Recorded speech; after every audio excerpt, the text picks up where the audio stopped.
Hello and welcome back to the Electronic Intifada podcast. I'm Nora Barrows-Friedman. Immediately after the International Court of Justice's ruling on January 26th that Israel is plausibly committing acts of genocide in Gaza, Israel baselessly accused a handful of employees of the UN Agency for Palestine Refugees, UNRWA, of participating in the October 7th operation, using alleged confessions that were likely obtained under torture of Palestinian detainees. Nevertheless, as our audience knows, the United States pulled its funding of UNRWA, prompting more than 16 countries to do the same. Slowly, some of those countries and UN member organizations, including Canada, Sweden, the European Union, and this week Australia, have restored some of that funding. But the United States, in a bipartisan effort, continues to refuse to refund the agency that provides a humanitarian lifeline to Palestinians not just in Gaza, but refugees in the occupied West Bank, Syria, Jordan, and Lebanon. Joining us to talk about this is Lex Takkenberg. Lex is a senior advisor with the Arab Renaissance for Democracy and Development and a lecturer at the Institute of International Humanitarian Affairs at Fordham University. For decades, Lex worked at the UN Agency for Palestine Refugees, UNRWA, as the first chief of the ethics office, and he held other positions at the agency as well. Lex Takkenberg, it's a pleasure to have you with us today on the Electronic Intifada podcast. Great being with you. Thank you for the opportunity. Thank you so much. You worked for decades at the agency and held a position, as I mentioned, of chief of ethics. Let's start by having you talk about the ethics involved in the agency's handling of these accusations. UNRWA fired 5 of their employees who were accused of being involved in the October 7th attacks. Can you talk about how you might have handled this? Well, like all other UN system organization, UNRWA has a setup for dealing with both raising awareness of the ethical and legal standards, the standards of conduct required of personnel, as well as how to respond when there are concerns about violations of those standards. This includes a Department of Internal Oversight Services with an investigation division, with an evaluation division, with an audit and inspection department, and also, and this is a separate sort of standalone function, there is an ethics office, and there is also an ombuds office to deal with different aspects of grievances and ethical concerns. So I've been setting up and heading the UNRWA ethics office starting in late 2009, when an instruction had been issued that all different UN organizations coming under the authority of the General Assembly and Secretary General of the UN were required to set up an ethics function. The ethics function is primarily dealing sort of with preventing ethical breaches. So during my tenure, I was heavily involved in training and also providing guidance to individual staff on sort of the standard of conduct, including the humanitarian principles and in particular also the principle of neutrality that is so critical for UNRWA's work and is under such close scrutiny in UNRWA's case.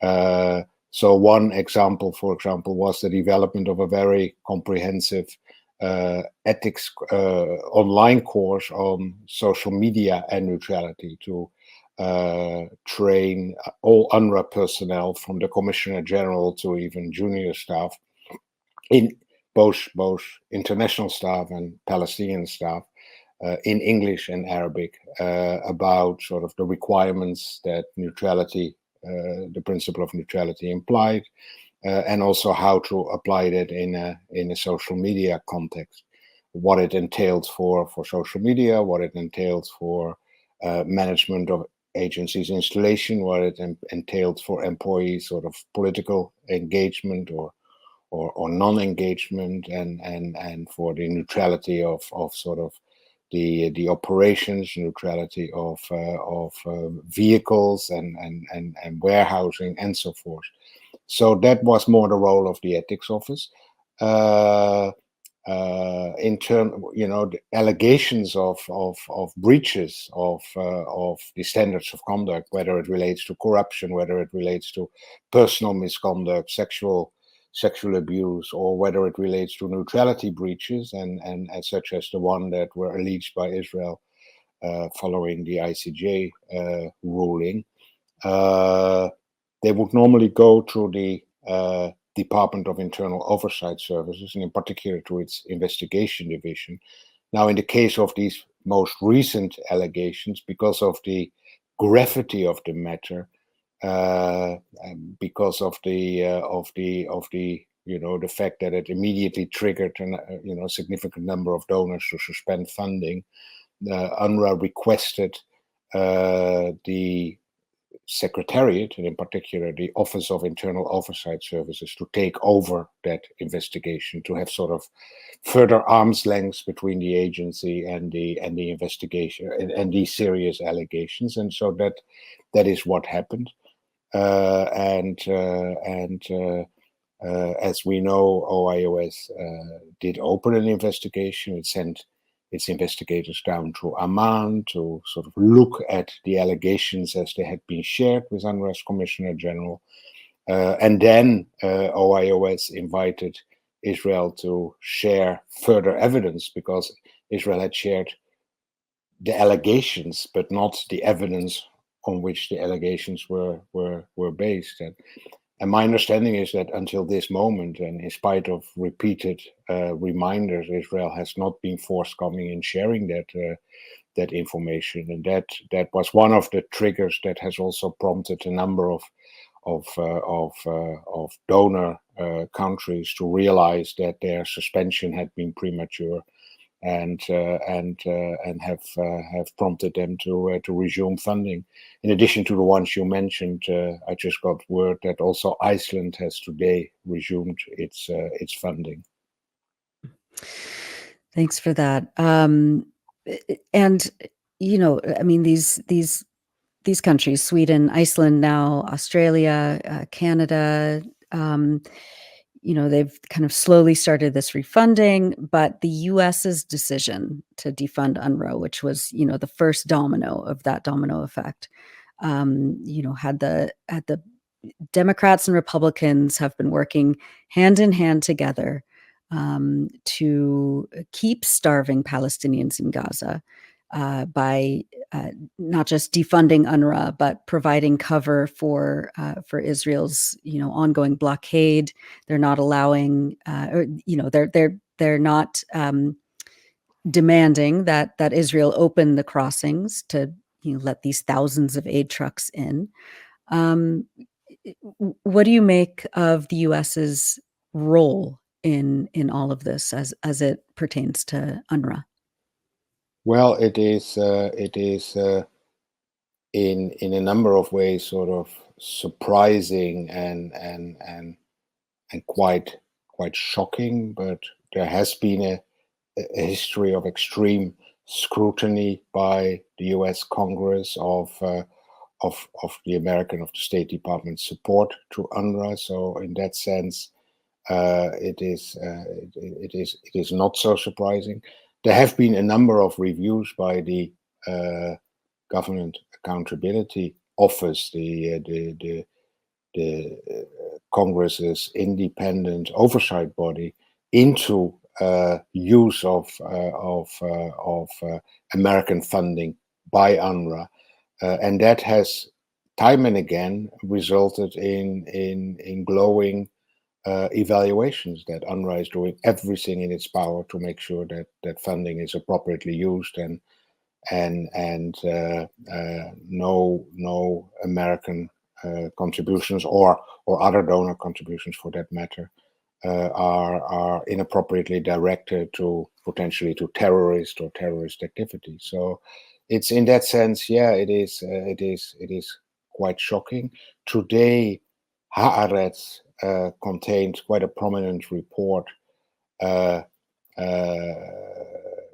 raising a detailed story by an Israeli social media watchdog, I think fake report, that had revealed that immediately after the ICJ ruling, a series of a sort of a coordinated digital media influencing operation had been targeted exclusively on sort of to amplify the allegations against UNRWA vis-a-vis members of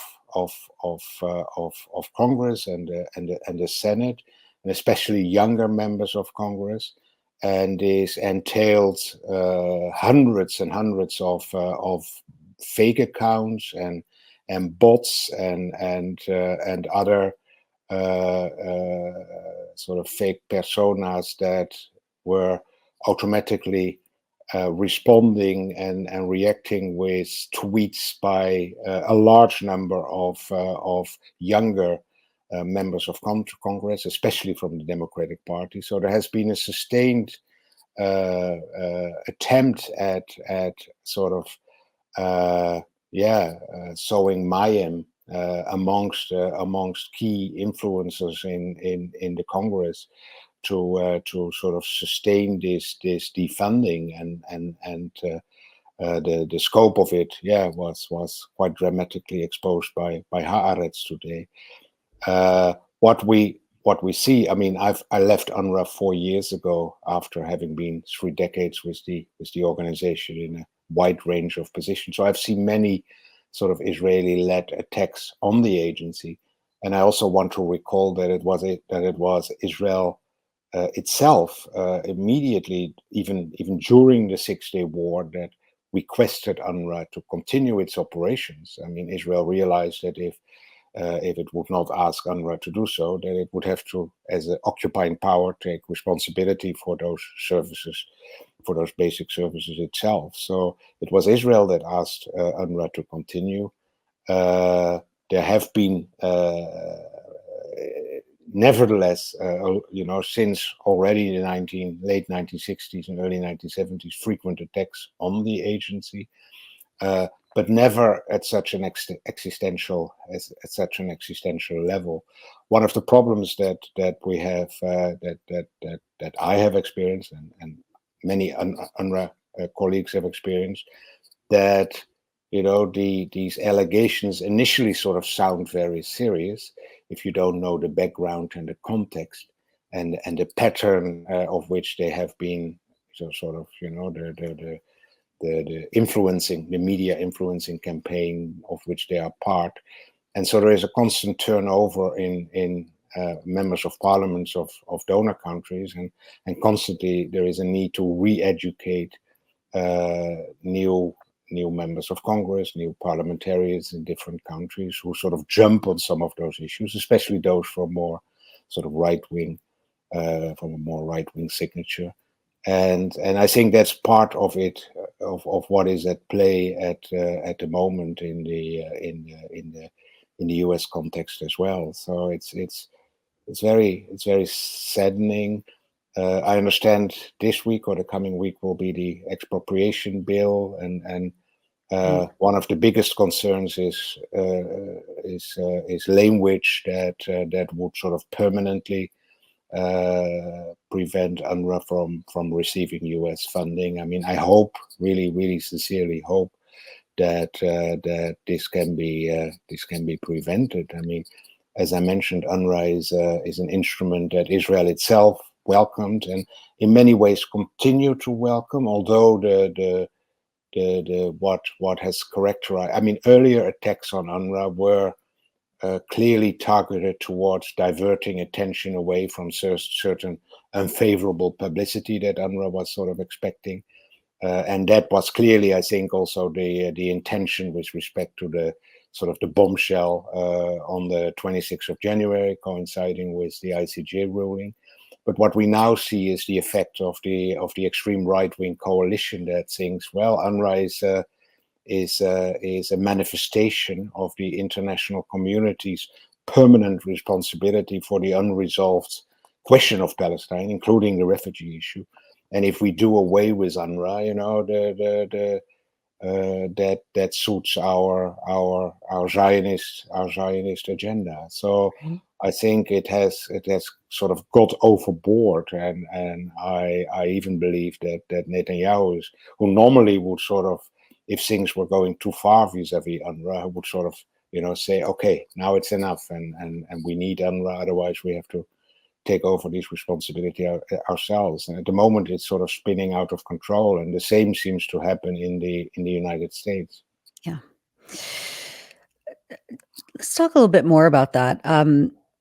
You were talking about the decades of efforts by Israel to dismantle UNRWA, even though, as you said, during the 1967 war, it was happy not to have the financial burden of, you know, that Israel is obliged to, you know, to have in terms of its responsibility towards the occupied people as an occupying power. What do you think is at the heart of this effort to wipe UNRWA out or shift responsibilities? You know, we now see some talk by Israeli leaders saying that UNRWA should be dissolved and the UN High Commissioner for Refugees should be the administrative agency for Palestinians. Why are they so intent of getting rid of UNRWA specifically? Well, I mentioned there has been this pattern of criticism for almost since '67, but it's only recently, and with the current Israeli government, that it is really at the level of sort of trying to erase UNRWA or preventing UNRWA from continuing to operate, at least in Gaza and the West Bank, but ideally also in the rest of the areas where it works. Until now, until recently, I feel the criticism on UNRWA was as an instrument of sort of criticizing the UN, part of Israel's frustration with the broader UN, and then UNRWA sort of, Israel quite rapidly discovered after '67 that UNRWA was sort of I would say sometimes I call it the weak underbelly of the UN system, with 99% of its employees being Palestinian recruited, and therefore part and part of the unresolved situation. An organization that is very operational, in that operates in a very volatile environment, so easy to sort of criticize, including for sort of neutrality breaches, anti-Semitism. The first thing that Israel discovered after '67 was sort of the textbook issue. Israel itself, after '67, was responsible for the education system for non-refugee Palestinian children in the West Bank and in the Gaza Strip. So it discovered that the schools were using Egyptian and Jordanian textbooks, and as they typically do, textbooks, including the Israeli textbooks, reflect sort of the state of affairs and the state of peace or lack thereof between a country issuing the textbook and its neighbors. So there was objectionable content in those textbooks, and rather than sort of taking that up with Egypt and with Jordan, it saw that it would criticize UNRWA for using those textbooks, and then there was a whole scandal. UNESCO had to be involved. There was a whole censorship committee set up, and each and every textbook had to be censored, essentially by the Israelis, before it could be used in the schools. And that process, essentially, that sort of scrutiny of textbooks is continuing until the present moment. When the Palestinian Authority was established, it started issuing textbooks. Even these came under scrutiny, and then eventually UNRWA's, you know, as part of its response, and also as part of the scrutiny that came from the US and the Government Accountability Office, set up a curriculum framework and set up its own review of textbooks, in a way its own sort of censorship. It could not technically censor the textbooks because they were issued by the sovereign host countries in which it operated, so it had to respect them in that sense. But it looked at the content, and if there was objectionable content, UNRWA would issue enrichment materials and a teacher guide to instruct its teachers to to not use specific pages and teach alternative content. And that again has been praised by many educational professionals, that UNRWA is having such a thorough arrangement in place, and UNRWA extended it not just to content objectionable on the basis of neutrality, but also on sort of gender stereotyping and other inappropriate content, not sort of in line with sort of UN values. So that's just one example of criticism that started very early on, but that never triggered. It was always a measure to keep UNRWA and the UN on its toes, but it was never sort of threatened for UNRWA to sort of stop operations.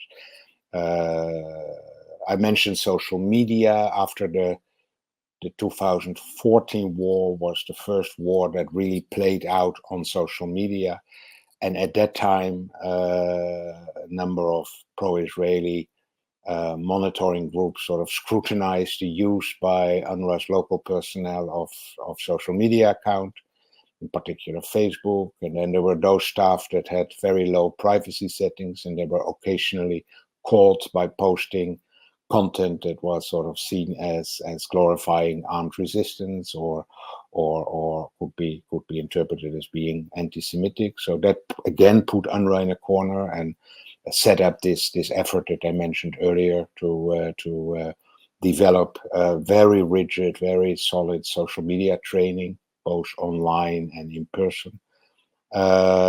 So that gives you a sort of a flavor of sort of the kind of attacks that UNRWA received. What we're currently witnessing, I mean, and occasionally in those debates, people from both sides, both Palestinians and more radical Zionist groups, were saying, let's close UNRWA down and let UNHCR take it over. Palestinians sometimes thought that UNHCR would be more vocal in advocating for refugee rights, that UNRWA was not so explicit on protection as UNHCR. And for Zionist groups, UNHCR, they mistakenly believe that UNHCR is focusing more on resettlement of refugees in third countries. Which is a misinterpretation, because UNHCR focuses on the three main durable solutions, which is, when possible, return, voluntary repatriation. If that is not possible, local integration in countries of asylum, in host countries, and if also that is not possible, resettlement in third countries, and that is not different from UNHCR is not different from what UNRWA, or what has been sort of urged by the General Assembly with respect to Palestinian refugees, originally in Resolution 194 on sort of the urging that the refugees could return to their original homes. So mistaken belief about what UNHCR could and could not do. Also a mistaken perception that it was also argued that UNRWA registered sort of the subsequent generations. We're now in the 5th generation of Palestinian refugees, that UNRWA registered the subsequent generations, and UNHCR is not doing that. That's also incorrect. UNHCR also, as guided by the sort of the principle of unity of the family, is giving the same legal status and therefore also registers descendants of the original refugees. However, with respect to UNHCR's caseload, the refugeehood generally doesn't last that long. doesn't typically continue until the 5th generation. But there are exceptions. I mean, the Afghani refugee crisis is also already in its 3rd or 4th generation. So, and there UNHCR acts exactly in the same way as UNRWA does. So, a lot of misperceptions.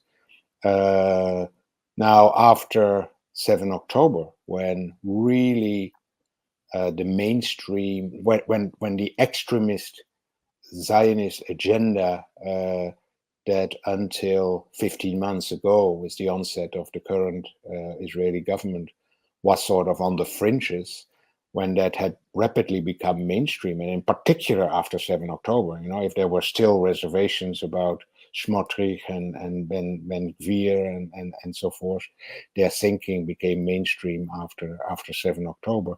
So in that context, and I mentioned earlier, UNRWA is a manifestation, and the continued existence of UNRWA is a manifestation of the unresolved permanent international responsibility for the question of Palestine.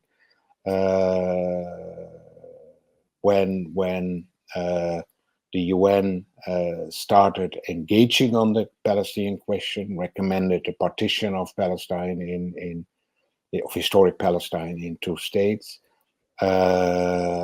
the self-determination or the realization of the state of Israel was achieved, of the Jewish state was achieved, and the Palestinian state was never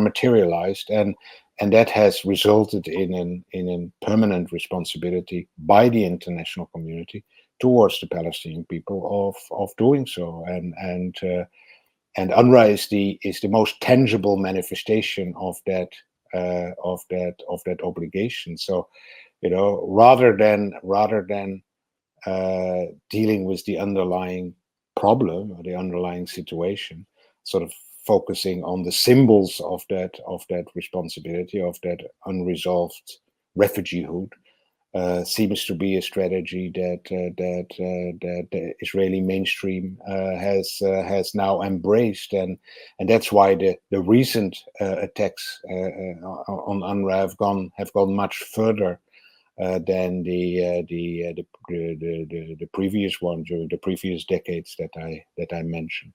Yeah. Lex Takkenberg, after so many years of underfunding and now defunding UNRWA, how close do you believe the agency is to total collapse? Well, UNRWA has been a valuable instrument of the international community for indeed exercising some of that responsibility that I just referred to. I also want to recall that it was the Americans, the US government, that was behind the creation of UNRWA, because they saw, as chair of the Conciliation Commission for Palestine that was set up after the assassination of Count Bernadotte, that refugee return was not that likely to happen, and they were starting to look for alternatives, in particular through sort of the second best durable solution, local integration, and they needed an agency to sort of facilitate that, and that became UNRWA. That's the works in UNRWA's name, large-scale public works schemes, actually modeled on the Tennessee Valley Authority in the U.S. So that's about UNRWA's origins.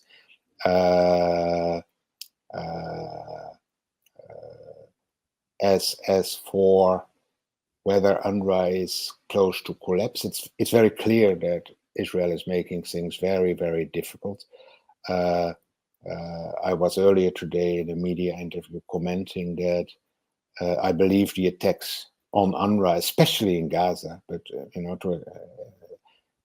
as an extension thereof also in the West Bank and in East Jerusalem, can be seen as an integral element of Israel's genocide towards the Palestinians in Gaza. I mean, UNRWA represents a huge, you can say, social protection infrastructure with its schools, its health centers, its social work system, its psychosocial support, its microfinance, its infrastructure work, and all the related people and support structures.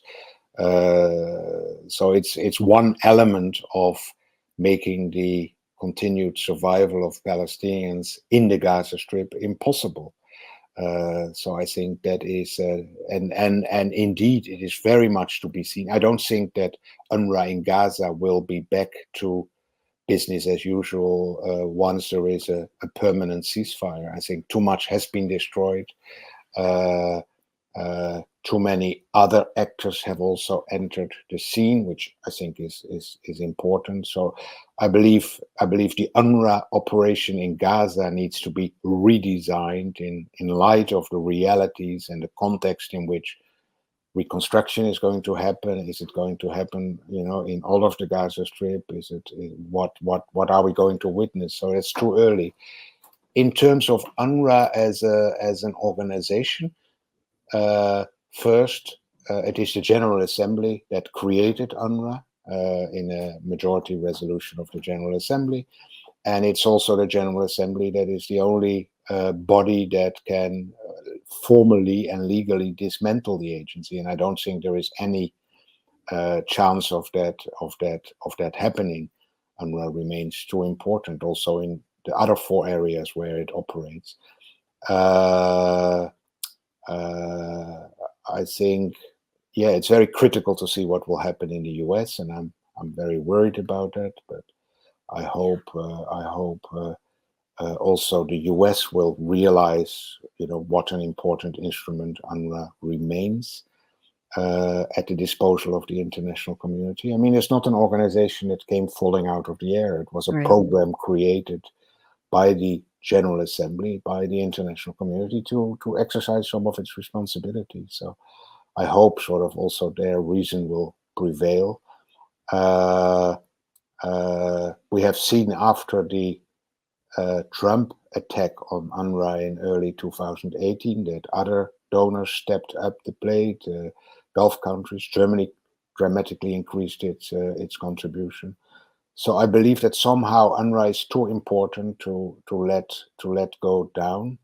There may be reasons for indeed a change of some of the modus operandi. I mean, UNRWA has always been involved in this direct service delivery, directly operating a parallel school system, a parallel healthcare system.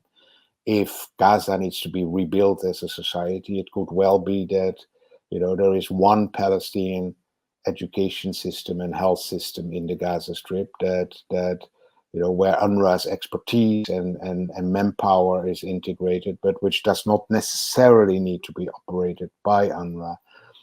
I mean, it is a bit of an old-fashioned concept and not repeated by UNHCR and other humanitarian agencies to sort of, direct implement these programs.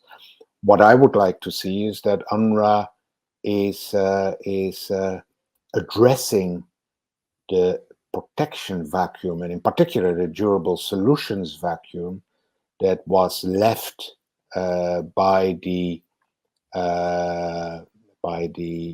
demise or the disappearance of the UN Conciliation Commission for Palestine, which was responsible, amongst other things, for the right of return, for the right of restitution, for compensation.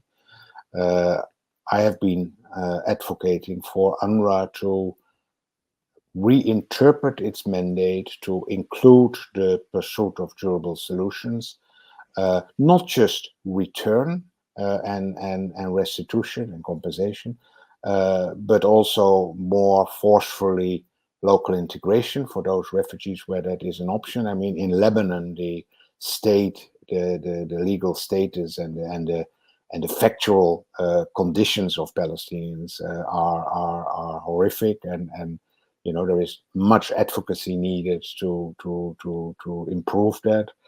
And with the economic crisis in Lebanon, there are also there's also leverage by the international community to sort of force Lebanon to change its attitude.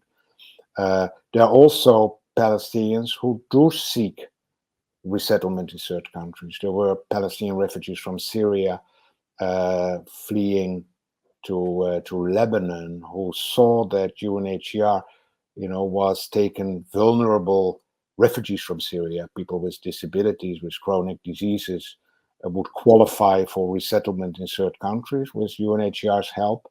And because UNRWA interpreted its mandate as excluding durable solutions, and Palestinian refugees are in UNRWA's area of operation, are outside UNHCR's mandate, those Palestinians would not qualify for similar treatment. And so I have been advocating, and I hope to see opportunities to realize this, for UNRWA taking a more holistic and comprehensive approach to its protection function, also working to upgrade its registration records, to which it is making already a tremendous effort at the moment. It's one of the unsung highlights of UNRWA's work at the moment, potentially linking it to the property records that the UNCCCP left behind when it ceased operations in 1965. These records are all still available. If those records of UNRWA are linked with the property data that pertaining to the refugees, and then we have a powerful resource to sort of, for future reparations, for future restitution claims, and so forth, that UNRWA could undertake, and potentially the UNRWA taking a bigger distance vis-a-vis the US and some other member states may create a political space for the agency to embark on that. So it's too early to see, but there's definitely a direction that I think UNRWA can take in light of the situation that we are witnessing. Yeah, and just for our audience's clarity, what was the UNCCP, and why was it important to understand in this context? Yes. When the late 47, the UN General Assembly recommended the partition of historic Palestine into a Jewish state and a Palestinian Arab state. That triggered sort of the I would say the first steps of war between then the sort of the Zionist armed forces and Palestinians, and that blew up in full war when in May 48 Israel was declared. The UN responded to that war by establishing a post of a mediator for Palestine, Count Bernadotte of Sweden. And he started to sort of, work towards containing the situation, initial steps towards ceasefire, and also because he was a humanitarian, a lifelong humanitarian. He was the vice president of the Swedish Red Cross. He had sort of in the Second World War operated and even been involved in rescuing Jews. So he witnessed sort of ethnic cleansing happening. He knew what the legal ramifications of that were. So he made a recommendation 3 months into his mandate or 4 months into his mandate for the refugees to be allowed to return. One day after he made that recommendation, he was assassinated by Jewish extremists, the Stern Gang. And so in the aftermath of his assassination, in the following months, between September and December 48, the General Assembly considered, how to go about this mandate and this role and this recommendation, and that resulted after extensive negotiations. I mean, I think 194 is one of the most deliberated UN resolutions in the organization's history. And that's person. the resolution that is the resolution mandates the right of return for Palestinian refugees. Yeah. And establishes the Conciliation Commission for Palestine. So the General Assembly decided to replace a one-person mandate by a commission comprised of 3 states, not individuals. The US as the chair, Turkey and France as the other 2 members, to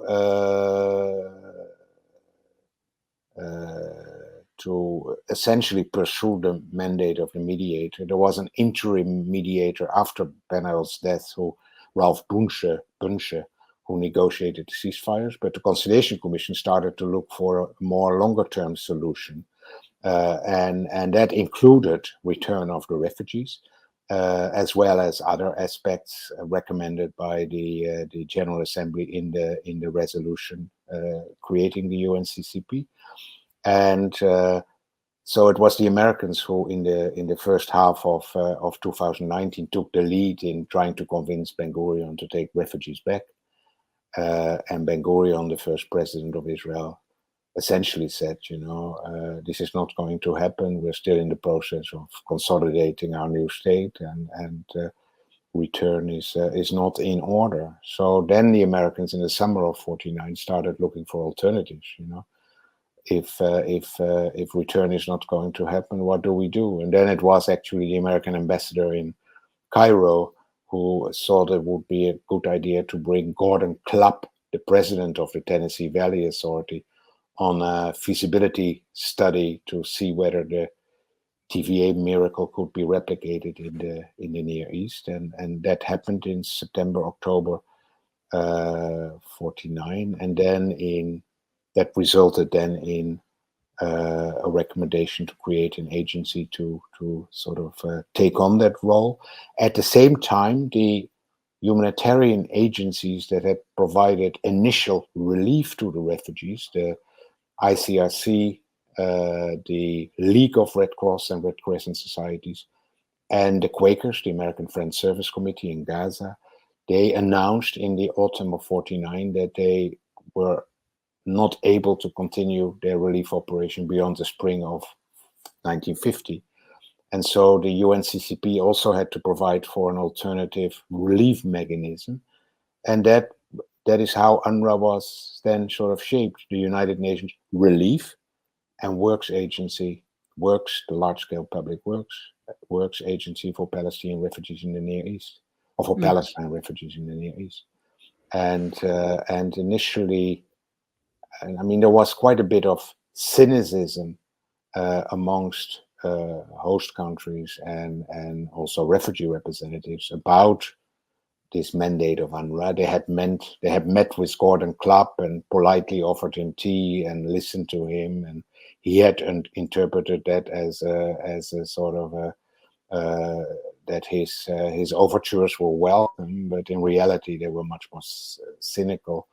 And then especially when the initial draft resolution was floated by the Americans, the initial draft resolution to establish UNRWA was floated by the Americans. There was no reference to 194, to refugees, to anything about sort of temporary arrangements, so pending return. So the host countries or the Arab states were very sort of critical, and then the Americans sort of amended the language and said, the new resolution is without jeopardy to the right of return. But in actual fact, I mean, by adopting the resolution establishing UNRWA, the General Assembly in 12 months' time had shifted from an approach to solutions based on return and voluntary repatriation to an approach to solutions based on local integration in the host countries. So indeed, the refugees had reason to be skeptical. And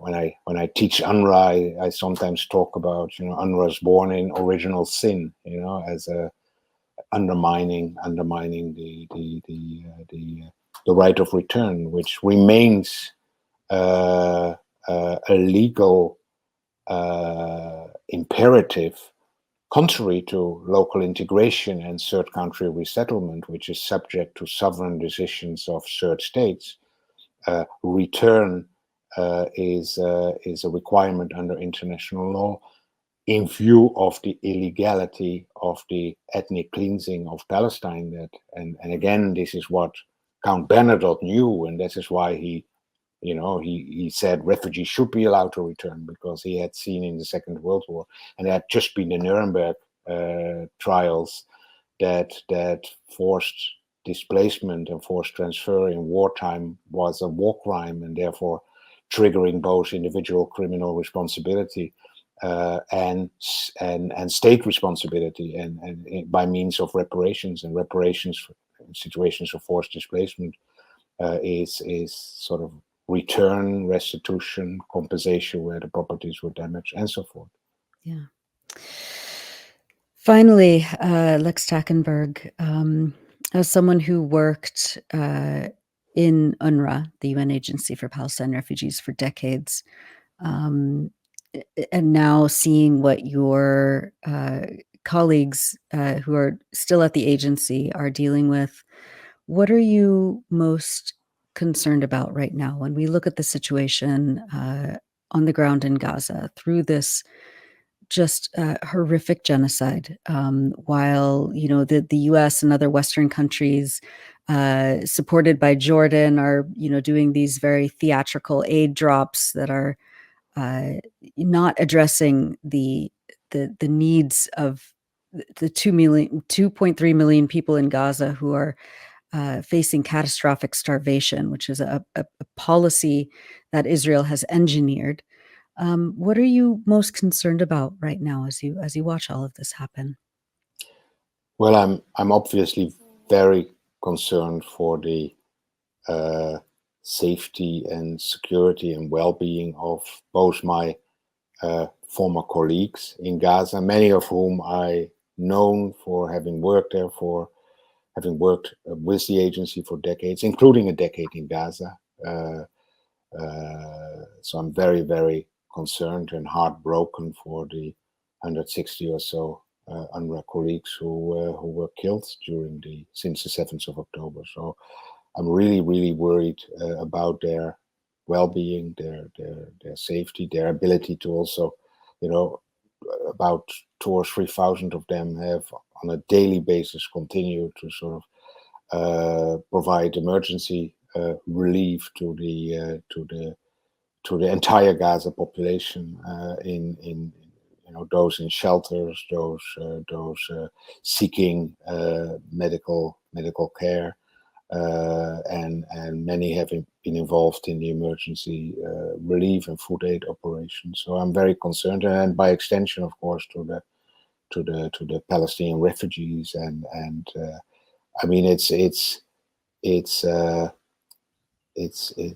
one thing to sort of observe a genocide as an academic, as a human being, sort of from a distance, but having lived there for a decade, and still having friends beyond also UNRWA colleagues from the period that I lived and worked there, is really heartbreaking. So my heart goes out, and my sympathies goes out to the people in the Gaza Strip.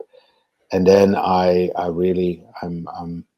hoping that, as I mentioned earlier, that some sort of sanity will eventually prevail, and we will result in a ceasefire. I hope the ongoing negotiations in Doha will bear fruit, and will at least put a stop to it, for the time being.